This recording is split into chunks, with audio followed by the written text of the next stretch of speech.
I have mixed feelings about this chapter because on one hand it just lifts you up and you just feel great about everything, and then on the other hand it's very somber and downtrodden. Gourmet number 49, Sign of Evolution. Jesus, that's what my heart is doing right now. Just beating, like, just twice as fast as it normally would. Whew. Well, hello, my brothers and sisters of the Nerd Nation. I, as always, am Jim, here to bring you another review on the awesome and the really saddening, sometimes depressing, but heartfelt tale of Toriko. Our last chapter, of course, saw us with the Starjun-controlled GT robot, knocking Toriko senseless against the wall. Rin tried to attack it. It closed the distance between them, and really the chapter ended with Rin getting just run through completely by this GT robot.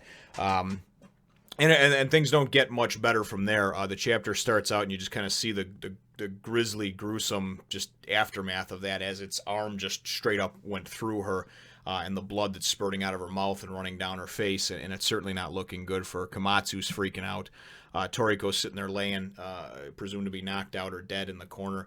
And then it goes into this kind of cool, almost like trippy, otherworldly type of thing where there's like this huge beast, like the Toriko beast, and he's like over there, like, and he goes up to like the Toriko that's laying on the ground, and Toriko's like having an out-of-body experience because he goes and sees this all from like a distance, and he sees the other huge hulking beast just go and devour himself, right? And he's like, this thing's eating me, what the hell, right? And this thing turns and it's just like, 5 minutes. And he's like, what, 5 minutes? He's like, devour something worthy of your gourmet cells will evolve if you devour something, worthy. And obviously the better it is, the better the evolution will be. But you have 5 minutes, So I don't know if it's kind of like his, you know what, we'll just let you, I'm going to give you 5 minutes over here. Like basically like you should be dead, okay? But, the gourmet, what I take of this is like the gourmet cells almost like speaking to him. Like, you know what? This is your time to evolve. This is your time to rise to the occasion.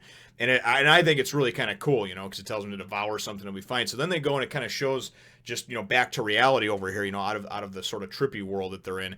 And you go and you see Rin goes and she's like mumbling as there's blood spurting from her mouth, and Toriko's just laying there, and she and he's kind of half in, half out, and she's just like, endorphin smoke. She says, it'll at least help to ease the pain and this and that, and your suffering, like as you pass type of thing. And that's kind of what I got from it. And he's just like, you put me before yourself, what the hell, And obviously she really does truly care for him, and she loves him. And again, I don't know their past. I don't know if they were ever together at one point or it's always just been an infatuation. But either way, putting yourself in a life or death situation like that, to me, is truly something to behold. And it's a very amazing thing, because a lot of people talk big that they would do it in that situation. But many, many of you out there would not step in front of a bullet for somebody else. So, and I can personally attest to that only because now that I have children, my outlook and perspective on things is a whole lot different than it would have been maybe 15 years ago. So, but getting away from that and getting back to the chapter at hand over here. So Toriko goes and what happens is the GT robot goes and kneels down by Komatsu, and he's right about to kill him, and he's like, you know what, you would have been fine if you would have stayed out of my way, just like you did at Cavern Lagoon, and then you wouldn't be dead, or I wouldn't have to kill you, right? And then all of a sudden Toriko goes and grabs onto his shoulder, and he's just like, nobody's getting killed over here, and he just fucking, I mean, just nails him and knocks him like 40, 50 feet away through like a stomach wall or whatever, part of the flesh that's on the inside of this regal mammoth. And the Jichu, and then Toriko goes and he's talking, over Rin, talking to her, and it really looks like she is, she's not going to make it north of this, of this story arc, out of it anyway. And so I apologize, I'm a little bit, I get a little emotional sometimes. I understand it's a fictional story, but you get tied into these characters and the world and just everything, and their struggles. So anyway, so he's standing over, and she goes into this little like flashback thing and talks about the scar under her right eye. It's actually because she did it on purpose, because she wanted to, and they show her kind of in the mirror, and she's going to slash herself or whatever, and she's like, I did it because I wanted to match you. And to tell you the truth, until I looked close, I never really even noticed too much under Toriko's eyes. I just thought it was kind of a cool looking thing on him, but he does have like these slashes, And so anyway, and as she's kind of passing, she asks him to do something for her, and you don't hear what it is. They don't actually, well, not that you hear it anyway. You don't see in a word bubble while you're reading it what it is, and I'm sure we'll find out later on, hopefully sooner rather than later. But the GT robot kind of goes and gets up, and he's like, "It's impossible," and you can see that he's got like a dent on his face, you know what I mean, and his anteater face, and he's just like, "It's impossible. I could have swore I broke his neck," when he went and nailed him in the last chapter, right? And Toriko goes and it's cool because he's bent down over and he's just like, okay, and she's like, thank you, and he kind of fades away, and it's a very, very emotional, distraught moment, and excuse me, I regain my composure here. So anyway, so so then he winds up going to come at him, and it's just great because Toriko goes, and I mean, he just fucking just waylays this son of a bitch, man. I mean, he goes into several different pages of, and I thought this was great because he just goes and comes up to him. The GT robot comes back, and here's the the touching moment between Rin and Toriko, and then you flip the page and you're like, all right, and it's just great because he's like, no way, power is, I could have swore I broke his neck, blah blah, and Toriko's just like, come here, GT robot, and then in the next one, it's just GT robot, and you just feel the anger and the energy just going up, and he's just fork, and Humphrey nails him, then he's knife, right? And I mean, he is just going at him. Then he's like sixfold, and then he's Coogie punch, and I mean, just puts it through him and just bam, bam, bam, bam, bam. And this thing is just getting beat up and down all over the place, man. I mean, it is really, really good and satisfying because you get that low point and you're just like, oh, and you're feeling for Rin, and then you just feel all that anger just well up and just want to come out of him like the freaking Incredible Hulk, and I just thought that it was great, man, So, and then this is one of the great things too. He's like, Rin accepted that she might die today. Every living creature in the wild, must accept that, obviously. They have to accept that danger.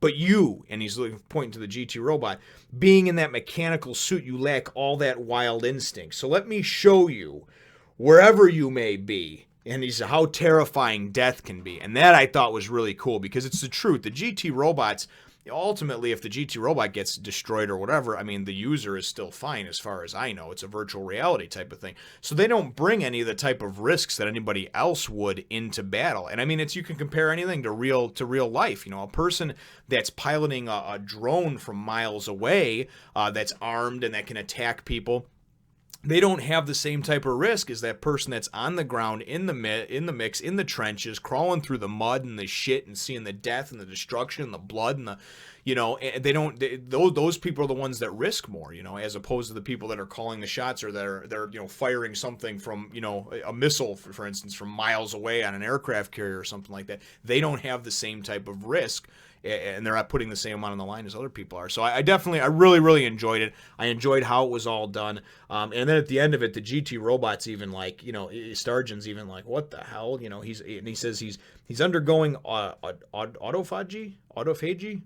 And that's the first sign that his gourmet cells are going to evolve. Now, obviously, we knew that. I mean, the chapter is actually, it's called Signs of Evolution, and obviously that sort of evil, not evil, but that menacing presence of him, which I take as to be like the heart and soul of the gourmet souls, or the gourmet cells. The gourmet cells in his soul, are basically telling him, like, listen, we're going to go and keep you alive for 5 minutes, but we need you to devour something, and the better it is, obviously the better you're going to evolve, but we're going to kind of take you next level, and we're giving you 5 minutes to do it. So I thought it was done very well, and I just can't wait to dig into the next one, and just, man, I just hope that Toriko just mops the floor with this son of a bitch, man, he really deserves it. So, after killing Rin. So my chapter question for you is what did you think about Rin?